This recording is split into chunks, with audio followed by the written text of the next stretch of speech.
What is up, everybody in YouTube land, and welcome to this episode of From the Mind of an Appliance Technician. I am your friendly neighborhood appliance technician, Chris. I am your host, and this is C&G Appliance Television. Thank you guys so much for watching. I had to make this video because I was scrolling through my phone and I just noticed that I passed 100 subscribers. I'm at 101 now. Thank you guys for watching. I never in a million years thought I would have a whole 100 subscribers. That's amazing. Wow. And we're growing. I mean, this channel is growing, and I love it. So please keep watching, keep viewing.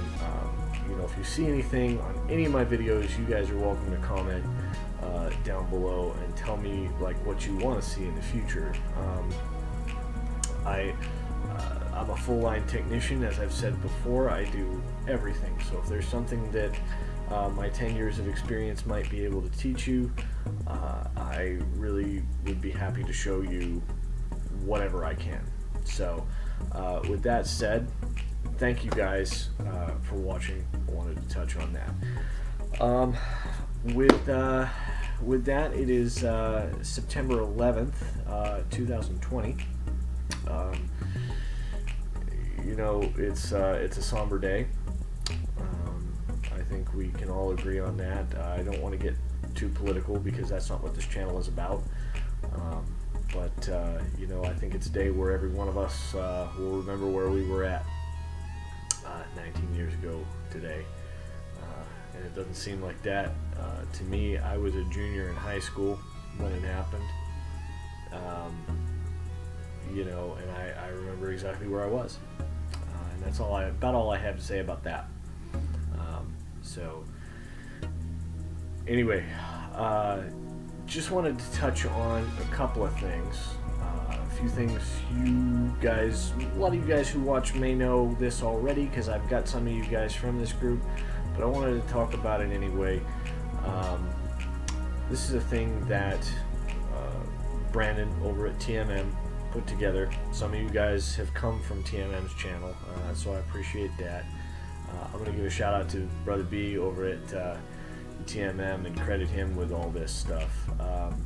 There's an app called Voxer, and I am happily a part of his group of technicians that he has thrown together all across the country. You know, there's guys all over the eastern seaboard, out in California. I'm out here in Oklahoma, Texas, Minnesota. All you guys all know who you are, who watch my channel, who are in the Voxer with me. Shout out to you guys, all of you guys. And I know I say that in some of my other videos, but it's just something I'm really proud to be a part of, and I'm humbled to be a part of. We have some really awesome technicians in there, as well as a few guys who are learning. And you know, the whole point of it is to just everybody elevate ourselves up to kind of the same level. And we all want to be on that, you know, even playing field as far as, you know, owning businesses, being the best technicians we can be, and serving the public with appliance repair. So it is a very, very huge honor of mine to be a part of this whole thing. It is just fantastic. So yeah, anyway, that's pretty much that. And in this Voxer today, we were talking about something that really was crossing my mind, and this is where I get a lot of subject matter for my vlogs. So, I mean, you guys in the Voxer keep throwing things out there, keep jogging my mind, stuff like that. And I wanted to talk about the importance of fundamentals, guys. Basic electricity, you know, how AC and DC works, what house current is, what you know, dryers run off of, what breakers there should be, things like that. Just basic fundamentals of how things work, you know, and how electricity is supplied to the units, as well as how certain appliances use said electricity.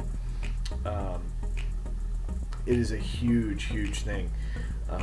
There are some outfits out there, bigger outfits, and I'm not going to name names as to what larger outfits I'm talking about, but some of you techs out there might know exactly what I'm talking about. You might say, "Hey, that's sounds like exactly the place I work." There's a lot of outfits, or at least a couple anyway, that I have heard about that encourage pattern recognition and encourage just what I call loading the parts cannon. Okay, so say you have a pretty cut and dry like Whirlpool ice maker. Okay, the old school IM 900 in like a top freezer. Okay, they are going to tell you, okay, you know you have a problem with the ice maker. Let's say it's real simple. There's no ice and water in the door or anything like that. There's no dispenser in the door, no paddles or anything like that. They will encourage you to replace the valve and the ice maker and not worry about diagnosing anything, because they make money off the upsell. They make money off of your labor, like your time there and everything like that. They can charge for the time you were there. They can charge for the part itself, etc., etc.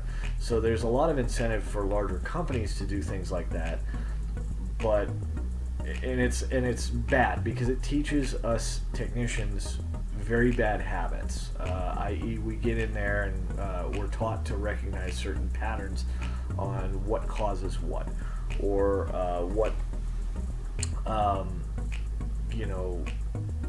if we know the sequence of operation of a machine well enough, a lot of guys will just walk in there and go, oh yeah, it could be that, or that, and I'm going to order all three things,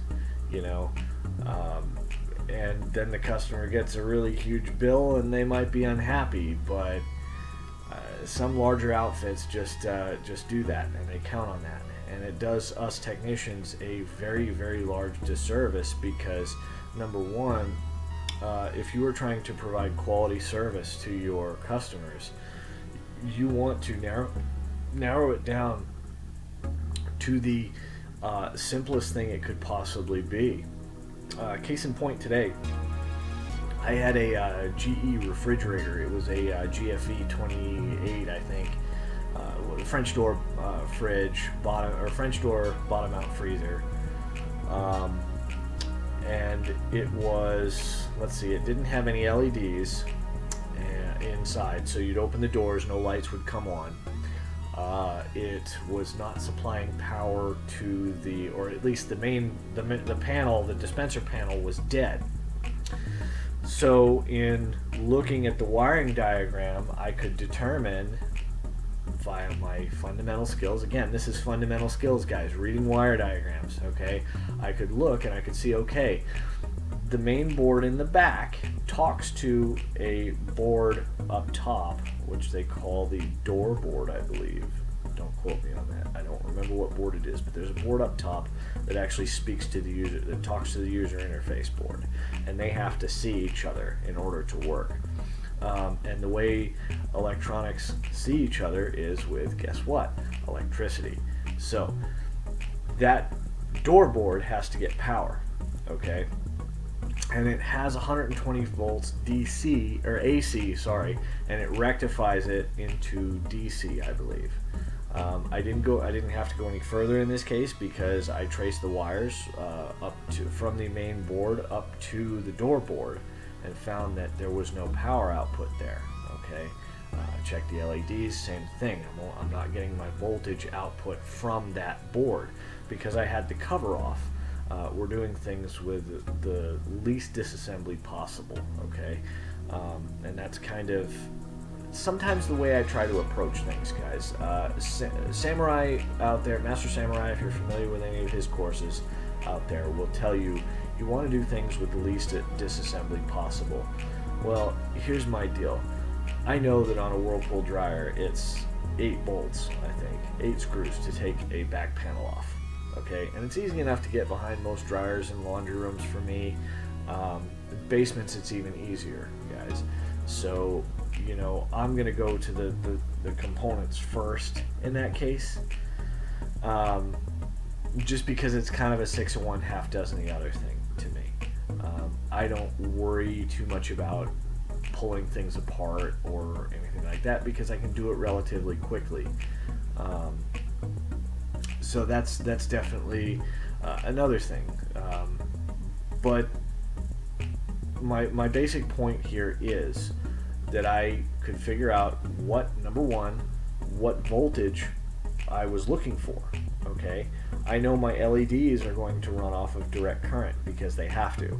Okay, light emitting diodes, which is what LED stands for, can only have current flowing in one direction, and they all have to be wired in series. Okay, the light output does not diminish through diodes like it would if you hooked a bunch of incandescent light bulbs up in series. So LEDs can be run in series on I believe this was 12 volts DC, and I'm only getting I was only getting I think 6 volts out of the board itself.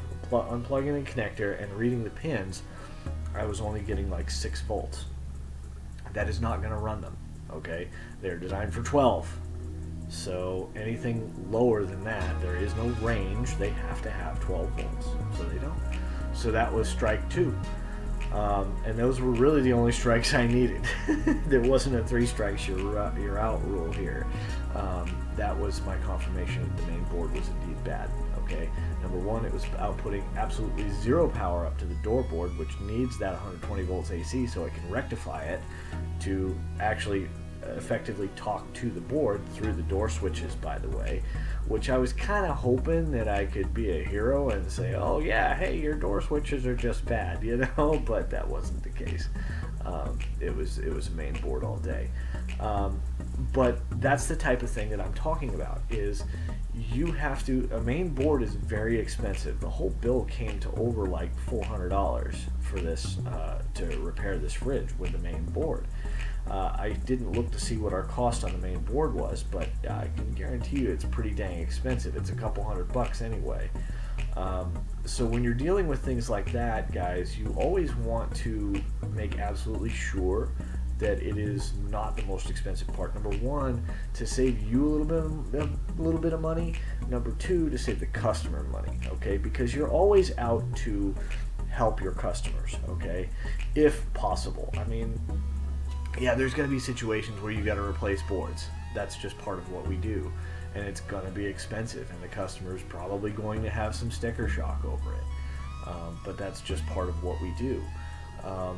When you look real good is when you come in behind one of those companies that just shotgunned everything and still got it wrong, and then you determine the correct part, and the correct part may have been a simple part. Like a switch or something like that you replace when another company just replaced a whole bunch of main boards. Well, yeah, the customer had sticker shock from the last company that came in, but if you can do something like that, guys, and you can use your fundamentals to come in behind another company and fix the unit, because that's usually all people care about, is they want their stuff fixed. And you know, a lot of times they will require or they will want a second opinion from another company. And if you can be good enough to come in behind another company and fix the unit, especially for a decent cost, you are going to be the one that looks good. Okay, and this is just COD work. Speaking about COD work, and it can happen with warranty work, but it's a little bit less likely. You know, you're better off to hand business cards and things like that out with warranty companies and all that kind of stuff. That said, also, I'm going to change gears here. Right now, I'm going to change gears and talk about another way this Voxer group has benefited. Has benefited me personally. I recently signed up with a company called Home Advisor, and if you guys are familiar with Home Advisor, it is not exactly a reputable company, but they kind of got me, and they called me while I was on my current job, and they wanted me to sign up. didn't even care that I wasn't a legit business and whatnot, and I figured, it might be a good way to get some side work or whatever. But no. Basically how it works is you pay for leads. So you pay for customers through Home Advisor that will call you, or you will call them. Actually, they email you leads, and you call them and you follow up on that lead, is what they call following up on it. So when you call that customer, you say your prices and whatnot, but number one, you've already paid for the lead. Number two, the customer that you're dealing with may have already talked to another company, because when they blast those leads out, they blast them to everybody that's doing the same thing that you're doing. Okay, so you might have 3 or 4 guys that were ahead of you. So if you call them and you say, look, my service charge is $70, my labor rates whatever let's say my service call is $70, then they'll go, well, the other company said they'd do it for $60. So okay, now if I want the business, I got to be cheaper than that guy. So no, I'm not into competing. And the people that are looking for that lowest bidder don't really care about quality of service. They just want their stuff fixed for a cheap price. They just want a bargain. Okay, and as a professional, you got to hold yourself to a higher standard than that. Okay, there are other companies, there are other avenues. Go over to Brandon's channel at TMM Appliance. I'm going to give them another shout out here. Give him another shout out because Brandon runs the whole thing. But he does actually face-offs between warranty companies. He did one between 210 and Select companies, which I know for a fact you can do the same thing. You can schedule your own times, and the work comes to you. Yeah, they keep a little bit more of a service call or whatever. You still get to collect a deductible. I do know that much, but I do not claim to be an expert on them because I haven't gone that direction yet. News on that in the future, but I haven't gone that direction yet. But I do know that there are better ways than Home Advisor to do your stuff. I would not recommend going with them, and it's really thanks to the guys in Voxer, everybody in that Voxer group, that I didn't end up making what would be a terrible mistake. It would have been a way to either break even or even maybe lose a little bit of money, and it wouldn't really garner anything to build my brand, to build this C&G thing. So that was a lesson that I learned, but had to fight a little bit with them. Ended up getting my money refunded that I paid, so that was a good thing. So it ended up working out, and I ended up coming out squeaky clean without any money lost.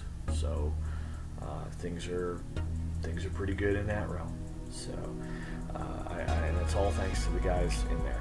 Really, I mean, shout out to you guys again in the Voxer, because you guys really helped me personally by not making a mistake. And it's literally when everyone's telling you don't do something, and it's people with no incentive to see me do well. They have no incentive to care, but they do. They don't want to see me make the same mistakes that some of them have made. So you don't need that stuff.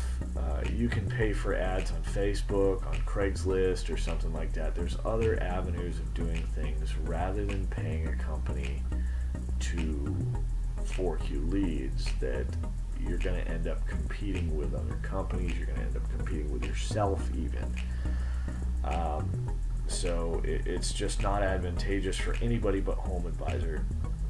And the other thing that they do that's even a little bit more shysty is they take your profile and they put your company name on their profile, right? And they optimize the search engines. They do their SEO around that. profile. So if anybody were to search, like let's say C&G Appliance, they would come up with my Home Advisor page before a potential website that I would build. So there's that right there. I mean, it's just not advantageous, and I'm glad I have a group of people. I'm very, very glad I have a group of people to kind of lean on with this. It's really great. So thank you all if you are all watching. I really, really appreciate it. I mean, honestly, from the bottom of my heart, I do. Guys, I don't think there's anything I need to cover additionally tonight. One update. I know it's been a little bit of time in coming with the update on the green fridge, the old 72 Frigidaire. That is coming. I actually lost my old can tap that I had, and funny story, I thought, oh, no big deal, I'll just go down to the auto parts store. And this is how out of touch with the automotive world I am nowadays. I walked down to, or I drove down to O'Reilly's, which is just around the corner from where I work, and I was like, yeah, you got any 134A can taps? And they hand me one, and I'm like, no, this is the one with the Schrader in it, I don't need that one. And they say, well, they're doing away with the metal can taps, I can see if I can order you one. I'm like, no, I need it today. So I run further down the street, and there's a Napa right, a couple blocks down the road. So I run a Napa, and the guy tells me the same thing. He's like, well, I don't think I have any. He looked, he found one, and he hands it to me. I buy it. It was like $10, whatever. It was the last one on the shelf, FYI. And I get it back, and I go to start hooking my gauges up, and it fits the can that I need. Of course, I thought it would. And the thread on where the gauges hook up to it is wrong. And I thought to myself, oh, wait a minute, it's automotive. It's an Acme fitting, is what it is. I bought it at an auto parts store. Didn't think that, hey, this thing's probably an Acme fitting, but it is. So I have an adapter coming for the Acme to standard, what we use, and I'll get those gauges hooked up, and we're gonna charge that green fridge up pretty soon. I've got another one that I'm working on. I have a video, but there was some misinformation in that video. I didn't like it, so I didn't put it out. I've been making conscious efforts to not try to put disinformation out on this channel. I don't want to put wrong information out there for you guys. I patched the evaporator with a L822 rod, just like I did in my previous video, and it came out alright. Seemed to seal. But I'm just kind of letting it run for a couple of weeks to just see what happens, see if I see any more additional dye, because I got a little nervous because I kind of got I use acetylene, not oxyacetylene, but acetylene to braze that AL822 rod in, and I punched an additional hole that I had to patch a second time with that AL822, and I want to check my work. I'm being obsessive about it. I probably don't need to be, but I'm being obsessive about it, and we'll get that fridge out here pretty soon. I've already got a buyer for that one, which is really cool, and it's a fridge that's only like 2 years old. It's just a top mount, nothing special. Whirlpool 14 cubic foot top mount, stuff that renters need around here. So those are the fridges that usually kind of sell fairly well in my area for cheap. So I probably could have gotten an evaporator under warranty, but I really didn't want to, because I would have had to, basically the way that Whirlpool works is you buy the part and then they're like, okay, we cover it or we don't. So they decide whether they cover it or not. And I wasn't quite sure if the thing was still under warranty, because one build date said 2020, one build date said 2018. So that's the story on that, guys. With that, we're well past 20 minutes. Thank you guys so much for watching. I try to keep these as short as possible, but sometimes I ramble on. Sorry about that, guys. thank you so much for watching. I really appreciate you guys, and just wow, 100 subscribers. It's just amazing. I didn't think this channel would ever get that big, but here we are. So thank you guys. Thank you from the bottom of my heart. And I will catch you guys on the next episode.